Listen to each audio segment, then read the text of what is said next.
प्रेमानंद महाराज की सभा में एक औरत खड़ा हुई। उसकी आवाज में गुस्सा नहीं था और दर्द दर्द तो जरूर था।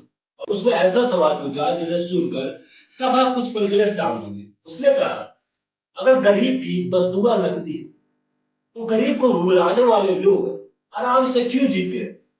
अब सुनने में यह सवाल भगवान पर उंगली उठाने जैसा लगता है, पर सच है तो ऐसा सवाल भगवान पर या समाज की सोच पर यह समझने के लिए जो दिखता है उस पर नहीं, बल्कि जो कोई नहीं देखना चाहता उसे समझना जरूरी है। महाराज जी बोले, तुम इंसान की हंसी देखकर यह मत मान लो उसके कर्म भी हंस रहे हैं। कई लोग बाहर से आराम से दिखते लेकिन भीतर से टूट चुके हो। आज समाज ने सफलता का मतलब बदल दिया है। जिसके पास पैसा है उसे सुखी मान लिया, अब जिसके पास दर्द है उसे कमजोर। यही सबसे बड़ी भूल है। तुम कहते हो वह गरीब को भुलाकर भी आराम से जी रहा है, और तुमने उसका घर देखा, उसका मन नहीं। कई बार इंसान महलों में सोता है लेकिन नींद दवाइयों से आती है।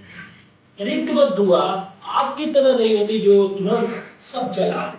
वो धीरे धीरे लगती है, कभी चैन छीनकर, कभी रिश्ते को तोड़कर, कभी अंदर का सुख खत्म कर। भगवान की अदालत में तारीख देर से लग सकती है, लेकिन फैसला फैसला कभी गलत नहीं होता।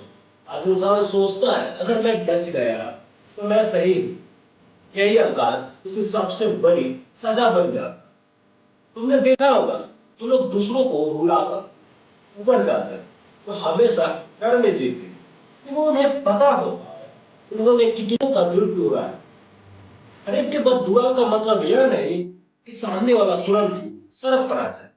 कई बार उसकी सबसे बड़ी सजा यही होती है कि सब कुछ होते हुए भी उसे सुकून नहीं मिलता।